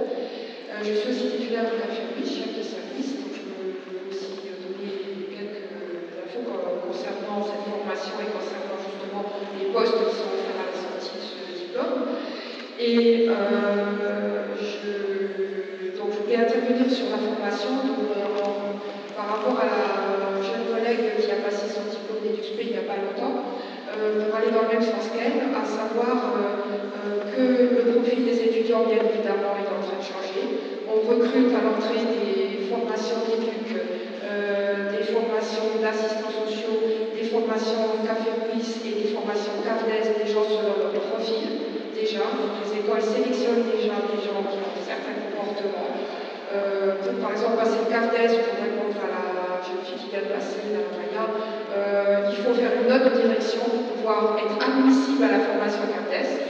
Dans cette note de direction, on nous demande de se positionner politiquement sur comment on voit la fonction de direction. Donc bien évidemment, si on se positionne sur un autre profil de ceux qui souhaitent, on est bien sûr écarté de pouvoir rentrer dans la formation. Café Ruisse, c'est la même chose. Moi, ce qui m'alerte, c'est vrai qu'on doit avoir tous ensemble ici pour faire créer des réseaux, pour savoir comment on va résister. Mais il faut savoir que le patronat, et avec comme outil le gouvernement et les différents ministères qui tournent depuis 81, avec les socialistes, puis la droite, etc., ont un projet qu'ils mettent en place sur plusieurs générations. Et on voit un renouvellement total des professionnels qui sont actuellement en poste. Je ne veux pas casser le moral des gens, mais c'est vrai que parmi toutes les personnes qui sont ici, combien on sera encore en poste dans 5 ans, j'en sais rien. Il y a eu énormément de regroupements, d'associations, de fonds, de refondations, de mutualisation, tout ce qu'on veut. Il faut savoir qu'on a subi des licenciements massifs entre 2008 et 2009, et que les recrutements se font sur des profils. Ils ne se font même pas sur des compétences, c'est pas vrai. Les compétences, ils s'en foutent. Actuellement, des groupes comme le groupe SOS, l'association Aurore, toutes ces fondations qui voient le jour un petit peu partout, qui naissent sur les centres d'associations qui faisaient du bon boulot, dont ils ont repris les projets en les transformant complètement. Ils ont viré absolument tous les salariés, un, qui coûtaient trop cher parce qu'ils avaient de l'ancienneté, deux, qui réfléchissaient parce qu'ils avaient des formations qui étaient beaucoup plus pointues politiquement, je veux dire, quand je dis politiquement, c'est par rapport à une vision de la société, quelle position on donne et quel rôle on donne au travail social dans une société, à savoir est-ce que c'est de la solidarité, est-ce que c'est de la charité, parce que c'est là le clivage. Donc toutes ces personnes-là, elles sont parties. Alors soit à la retraite, on a favorisé les retraites avec des gens qui avaient 50 ans, 48 ans, 47 ans, soit on les a mis au chômage parce que des plans sociaux, on les a harcelés, ils ont dû partir. Avec 15 ans d'expérience, 16 ans d'expérience, 20 ans d'expérience, ils n'avaient aucune chance de retrouver du boulot dans leur domaine. Éducateurs spécialisés, 15 ans d'expérience actuellement avec les grilles, même avec la convention de 51 rénovée, on prend pour que 30% d'ancienneté. On ne vous embauche pas, on prend des jeunes qui ont 2 ans, 3 ans d'expérience. Donc on a complètement renouvelé et on continue à renouveler. Les années qui viennent sont cruciales. Ici, on sera nombreux avec le chômage dans 5 ans. Il faut se réveiller. Et c'est peut-être pas qu'en faisant du réseau entre nous, mais peut-être en faisant de la politique et peut-être en se rapprochant aussi d'autres fédérations qui vivent la même chose. On a parlé tout à l'heure d'un plan social au niveau de toute la corporation, on va dire, du travail social, de 200 000 emplois qui seraient 10 fois plus que la technologie de Rennes. Je suis la reine qui a vécu ce drame en 84-85. Et là, donc c'est ce qui est en train de se mettre en place. Et ils jouent le temps. Ça fait 20 ans qu'ils détruisent le travail social. Et c'est vrai que les formations sont depuis 20 ans en train d'évoluer petit à petit. Vous connaissez la femme de la grenouille? C'est une grenouille qui nage dans l'eau. L'eau est froide, elle est agréable, elle a froid quand même. Alors on commence à monter d'un degré. Elle se dit, oh c'est pas mal la chaleur, 2 degrés. Oh c'est pas mal, 3, 4, 5, 6. Quand elle commence à être cramée, c'est trop tard, elle dit elle a tous les forces de sauveteur de l'eau, et on la fait bouillir. Et c'est ce qui nous font vivre depuis 30 ans. Donc moi je pense que là il faut une action dans un établissement, une action dans une autre, avec des gens. En plus, une chose qui me paraît importante à soulever, c'est que la répression dans les entreprises, je parle de répression dans tous nos établissements, elle est telle que plus personne n'ose bouger, on a tous besoin de notre salaire à la fin du mois. Donc celui qui va se mouiller pour essayer de mettre les choses, de répéter un petit peu ses collègues, il va être le premier à être réprimé, il va être mis sur la touche, harcèlement, un bureau dans un coin, on lui donne le coup, on le désigne aux autres, etc. Et il va finir par partir ou il va être viré. Donc à un moment donné, est-ce qu'on peut encore bouger dans nos établissements? Est-ce qu'il ne faut pas faire quelque chose, un mouvement beaucoup plus gros, aller dans les ministères, faire des choses un peu plus illégales peut-être, j'en sais rien. Bon, moi je rêve d'une grève générale illimitée dans ce pays, parce que je pense que ce n'est pas que le travail social, c'est beaucoup de secteurs, c'est tous les secteurs. C'est tous les salariés actuellement qui sont concernés, parce que comme l'a rappelé le camarade tout à l'heure, on a tous un contrat de subordination. On ne demande à aucun moment de notre avis. Et à un moment donné, on a tous peur de perdre notre boulot. Et voilà. Donc, encore juste une petite parenthèse par rapport au Café Ruisse. Donc, on a parlé tout à l'heure de la place du travail social à partir des niveaux 5 qu'on fusionne. Les profils les plus précaires, effectivement, qui sont les plus précaires. On attaque aussi par le haut, comme je vous l'ai dit, la sélection des directeurs, elle se fait sur des profils. Je suis, depuis 1 an, j'interviens sur les jupes dans le jury, le VAE pour le Café Ruisse. Je vous garantis que les candidats qui se présentent, c'est tous des candidats à 80% qui viennent d'ailleurs que du secteur social. Et ils viennent souvent du secteur industriel, du secteur de l'économie, des secteurs qui sont relativement violents déjà au niveau des relations laborales, et qui nous disent, dans la introduction de mémoire, nous voulons nous reconvertir pour travailler dans le social pour donner du sens, parce qu'on vient d'un domaine qui n'a plus de sens, économique, etc. Et on veut redonner du sens, donc on vient dans le social. Le problème, c'est qu'ils ne connaissent rien sur le terrain. Et que ce profil-là est très malléable pour qu'on puisse leur dire, vous êtes dans le social, ça a du sens, parce que le minimum de sens qu'on puisse donner pour eux, c'est déjà positif par rapport à ce qu'ils ont vécu. Ils viennent d'entreprises multinationales, ils viennent de la chimie, ils viennent de la métallurgie, ils viennent du commercial. Voilà nos gestionnaires, d'où ils viennent. Le pire, c'est qu'ils sont sincères, parce qu'ils découvrent le social. Et le social actuel, pour eux, c'est encore de l'humain. Mais les projets qu'on leur fait mettre en place, et souvent leur sujet de mémoire, c'est très très proche de la charité. Et moi, la crainte que j'ai, c'est qu'à partir du moment où, je pas une crainte, c'est une réalité. Je vois bien que dans les associations, on est en train de déléguer, à partir du moment où l'État se libère, il est en train de déléguer le social aux religieux. C'est bizarre, hein, mais quand on voit les cathos, tous les Emmaüs, Secours catholique, CASP, on peut les numérer. Eux, ils ont des subventions. Et ces gens-là recrutent des gens non diplômés. Les compétences, ils s'en fichent. On est déjà à un autre stade. Ce n'est pas les compétences qu'ils veulent. C'est des gens qui vont faire ce qu'ils ont envie qu'ils fassent vers les pauvres, c'est-à-dire de la charité ni plus ni moins, de l'accueil, de l'aménagement de choses. Et là, on est vraiment dans une philosophie autre que le travail social. On n'est plus dans le travail social, on est dans la charité. Retour au 19e siècle, ou même au Moyen-Âge, parce que la charité a commencé plus. Voilà, encore juste une petite parenthèse par rapport au référendum, pour recoller avec ce que je disais tout à l'heure par rapport au niveau 5.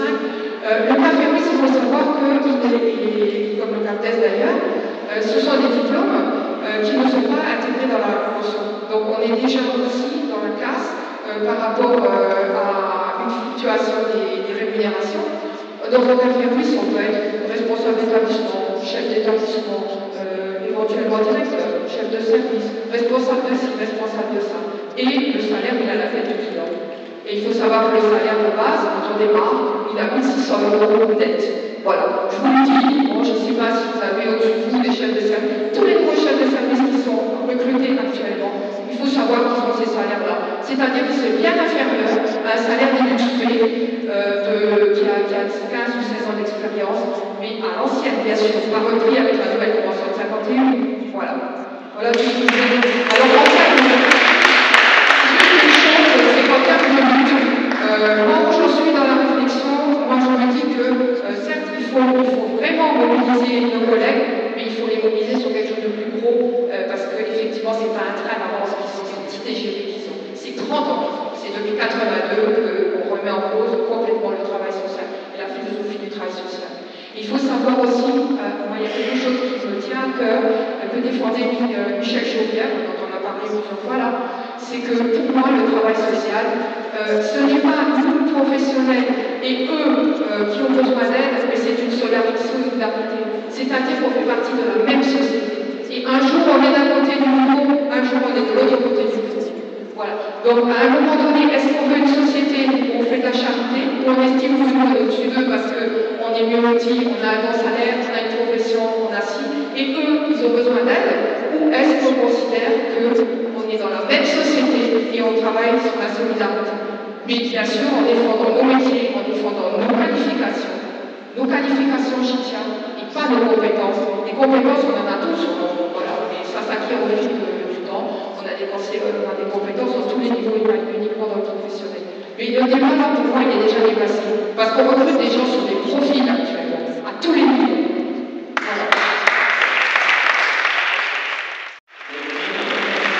Alors, j'ai demandé un truc, on va devoir faire un exercice compliqué, étant donné que le relevé des questions, il va falloir le faire à 14h15. Il y a 4 interventions, 2 plus 3 minutes par intervention. Donc, moi, c'est Delphine, je suis à la CGT, je suis donc en Indre-et-Loire.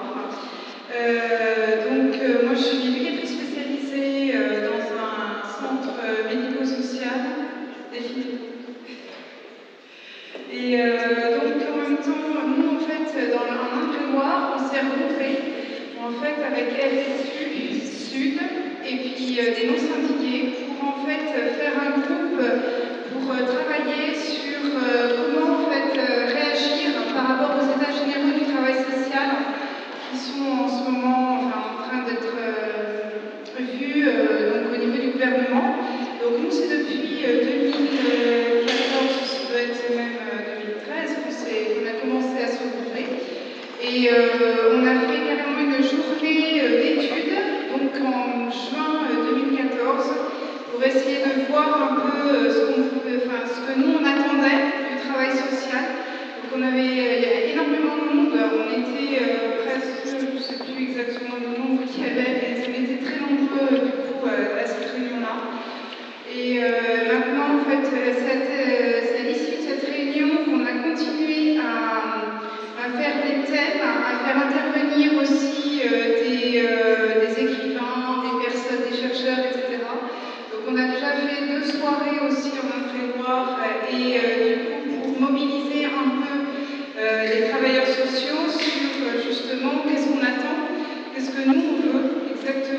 voilà, pour notre métier. Maintenant, je pense qu'il y a aussi les étudiants et je pense que c'est hyper important parce que c'est notre avenir. Et moi qui ai été formée il y a 10 ans dans une école qui était vraiment super, maintenant je ne sais pas comment elle est, mais c'était à Buc, près de Versailles. Et là, c'est vrai qu'ils nous formaient en fait et nous disaient voilà, moi les formateurs nous disaient voilà ce qu'on en pense. Maintenant, vous, c'est à vous aussi d'aller chercher dans les bouquins, d'aller chercher, de vous renseigner à l'extérieur, de voir un peu ce qui est fait et de faire votre propre opinion. Et moi, je trouve que là-dessus, je pense que les étudiants sont actuellement en train d'être formés un peu trop en fait fermés et on ne leur dit pas en fait d'aller voir d'autres bouquins et on ne leur conseille pas des bouquins autres que ce qu'ils avaient déjà dit en fait lors des formations.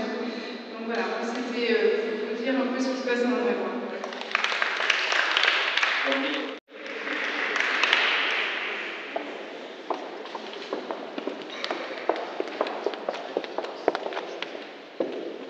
Alors j'avais envie de réagir à l'intervention de Guy, parce que je pense que les états généraux alternatifs du travail social, ça peut être un espace, un peu le pendant du Soro, vous voyez. Je ne sais pas s'il y a besoin d'en chercher 50 000 des espaces, parce que j'ai peur qu'on s'épuise à créer des espaces, à créer de la com autour de nouveaux espaces, etc. Là, il y a un espace, peut-être que c'est pas mal si on essaye de l'investir. On est déjà assez nombreux sur cet espace, bien sûr, tout autre collectif, les organisations professionnelles qui veulent aussi s'investir, je pense, seraient les bienvenus, mais ça peut être un espace. Autre chose, je vais dire que, effectivement, monter quelque chose, une action massive, je pense qu'on attend tous ça, et en même temps, c'est pas magique. C'est pas magique, ça veut dire qu'il va falloir que on décide chacun sur notre agenda toutes les semaines combien de temps on a envie d'y consacrer. 30 minutes pour certains, 20 heures par semaine pour d'autres. À vous de voir ce que vous pouvez, mais je pense que c'est aussi dans cette régularité-là que ce sera possible. Et puis, je crois que le gros vient du tout petit. Donc, ça suppose de rassembler. Pour rassembler, il y a les réseaux qu'on va essayer de faire et on se rend compte qu'il y a des luttes qui sont un peu centrales partout sur le territoire. On va essayer de donner à chacun des acteurs qui est dans une lutte les coordonnées des acteurs qui ont les mêmes luttes ailleurs pour être plus forts. Il y a également les rencontres. Ça peut être dans des petits cafés, tout simplement. Vous connaissez 2-3 personnes qui seraient intéressées, qui n'ont pas eu le temps de venir aujourd'hui. Ben voilà, moi je pense que c'est de lancer des petits cafés débats. C'est d'aller, ce qu'on a fait régulièrement dans le collectif, prendre des RTT porte à porte. Voilà, on va frapper, on va voir les uns les autres. C'est le travail de fourmi, mais qui est nécessaire pour faire du gros par la suite. Il y a informé, il y a des débats, comme on le fait aujourd'hui, et comme il y en aura a priori tous les mois partout sur le territoire. Donc le 26 novembre, ce sera à Lille, Jean-Sébastien en parlera tout à l'heure. Le 11 décembre, c'est dans le cadre d'un débat organisé par la CGT les vendredis du social. Et ensuite, il y aura à Rennes, à Toulouse, à Marseille, j'espère que les camarades de Marseille sont là. Voilà. Et puis, il y a aussi d'autres actions qui sont celles de montrer. Alors, les étudiants parlaient tout à l'heure de manifestations. Je pense que quand ils en organisent, ce serait quand même important que les professionnels de terrain et les formateurs soient là à leur côté et qu'ils ne soient pas tout seuls dans la rue. Maintenant qu'on est tous en lien, je pense que ce sera peut-être plus facile à faire. Et puis montrer aussi ce que c'est que notre pratique, ce à quoi on tient. Je reviens sur le festival du travail social. Il faut que ce soit un grand moment. Jean-Sébastien parlera tout à l'heure de la question de la doctrine. Je crois qu'à un moment donné, il faut aussi qu'on dise c'est quoi le travail social et c'est quoi ce qui n'en est pas. Et qu'on soit clair avec ça et qu'on travaille dessus. Et que les débats, ça va nous servir à collecter le matériel qui permettra d'ici 6 mois, 1 an, de poser clairement au gouvernement, voilà, le travail social, c'est ça, et c'est pas n'importe quoi ce que vous êtes en train de déléguer par ailleurs à des entreprises qui en font absolument un massacre, qui en font n'importe quoi. Et dernière chose, et je crois que c'est ce qu'attendent certains, mais pour ça, il faut quand même être bien informé, il faut aussi être fort ensemble, c'est des grandes actions visibles, et notamment, moi je pense, il y a des endroits où se décide effectivement l'avenir du travail social, où on n'est pas invité, où ils disent n'importe quoi, et je crois que ces espaces-là, il va falloir les investir, à commencer tout doucement, par le 2 novembre, quand Bourguignon va rencontrer à l'IRTS dans le cadre de Soro, d'une invitation par Soro, l'IRTS, Je pense que là, c'est un moment déjà pour aller prendre de l'info. Il y a le 24 novembre, Convergence qui organise le baromètre du social avec le MOUS et avec SOCO. Là aussi, je pense que c'est des moments où chacun de nous d'aller s'y informer, de comprendre comment il fonctionne. Et quand on se sentira après, eh ben, on ira leur prendre la parole et leur rappeler ce que c'est vraiment le travail social.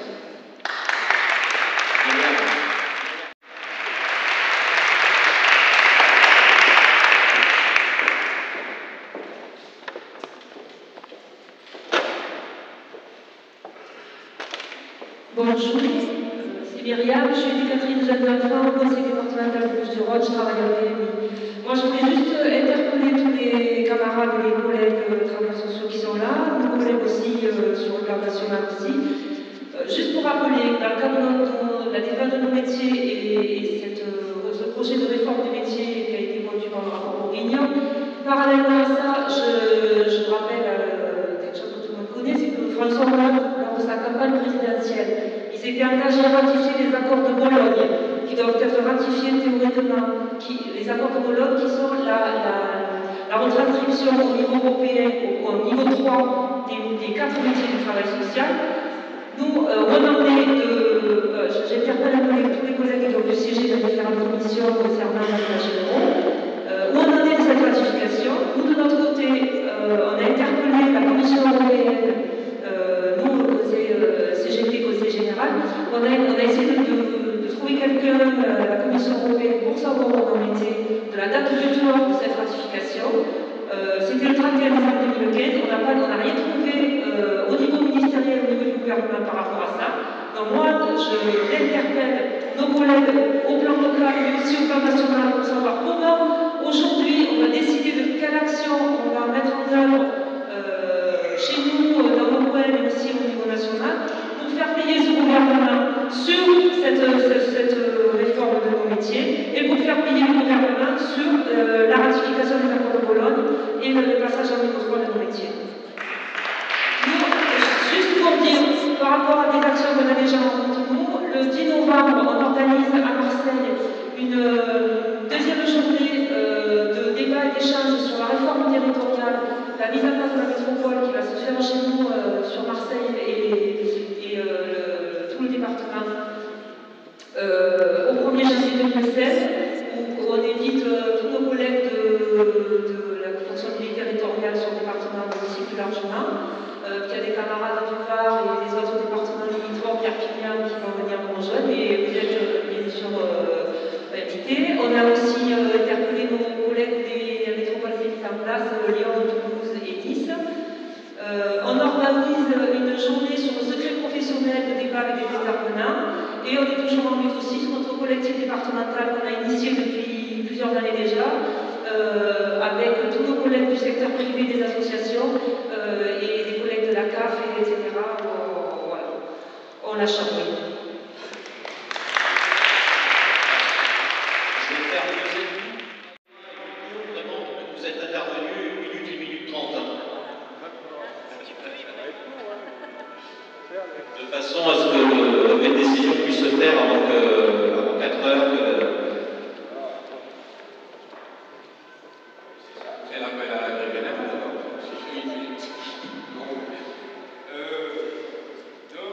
Moi, j'aimerais juste que l'on parle de quelque chose qui fâche parfois, même au niveau de la CGT, j'avais discuté au niveau de la base, l'inspection sanitaire et sociale.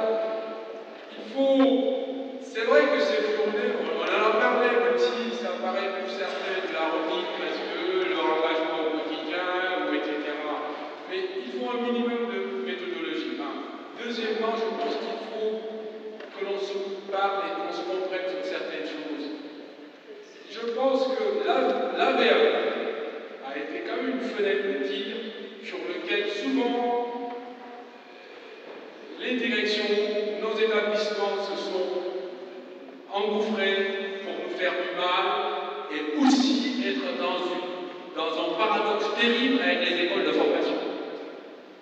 Parce que nous, on le voit, moi, je suis désolé, entre des collègues, des partenaires qui ont le même diplôme sur VAE, quand on voit que, quand même, un métier qui nécessite des stages sur plusieurs nécessitent des concepts, des notions de sociologie, de psychologie, des concepts théoriques pour finalement donner un aspect de ce positionnement professionnel qu'on construit toute une vie. Des gens qui n'ont pas été qui n'ont pas subi des épreuves de sélection et qui se retrouvent en VA2, d'autant plus que parfois, ce sont des auto-entrepreneurs qui vont dans les IRD, sur les écoles de formation, prendre également de l'argent pour ces suivis, etc. Non, je discute avec des camarades qui ont également été jurys souvent de ces épreuves-là. C'est une catastrophe. Nous-mêmes, je pense que dans la défense de nos métiers, il faudrait peut-être aussi que la CG, que l'intersyndicale, hein, ne le fassons pas, et réfléchissent et proposent aussi sur les réflexions qui vont venir, un positionnement sur ce que c'est que la VAE. Vous m'avez compris, je suis bon. Autre chose, alors ce que je voulais dire aussi, c'est que on a l'habitude, nous, dans le secteur social, quand même de raser les murs, quoi, parce qu'on a tellement intégré que c'est des métiers liés à la charité, etc. N'oublions pas quand même que c'est 32% du PIB.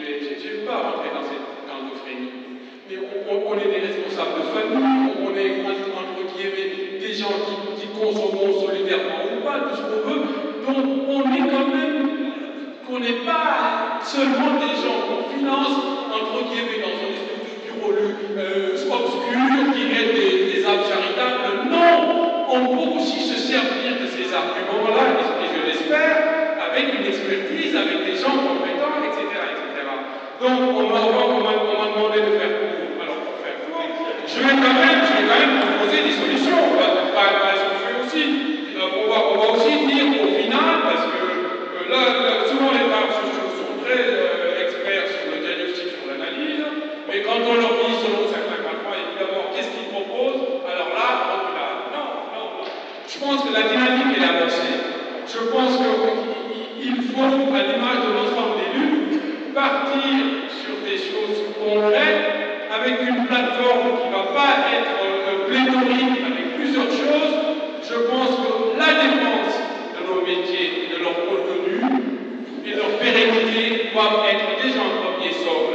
Le deuxième socle, c'est-à-dire associer le public à nos luttes. Parce que je pense que sans le public, on n'existerait pas. Donc, essayez aussi, peut-être dans nos boîtes à outils, certains publics de les associer aux luttes. Pour le reste, sur le plan politique, comme je l'ai dit ce matin, il y aura une échéance régionale qui va se faire.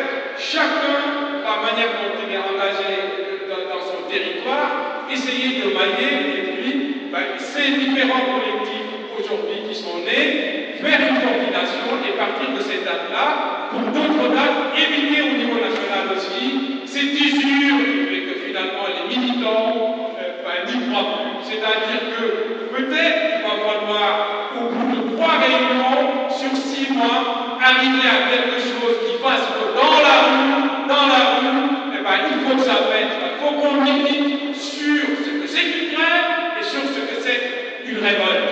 Et là, pour le coup, quand on parle de métier, je ramène à la loi le charbonnier au XIXe siècle avec la révolte des canuts et comment depuis on casse ce que c'est qu'un métier et qui nous avait déjà établi la corporation. Voilà. Donc les tauliers ont peur de nous et de la défense de l'expertise de nos métiers.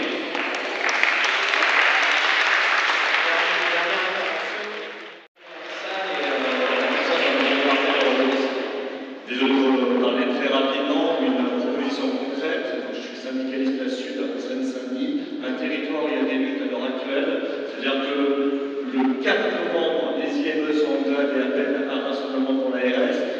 On a parlé de la psychiatrie, l'hôpital psychiatrique de Villévar est en lutte aussi, avec des assemblées générales de 150 personnes, ce qui n'a pas eu lieu depuis plusieurs années.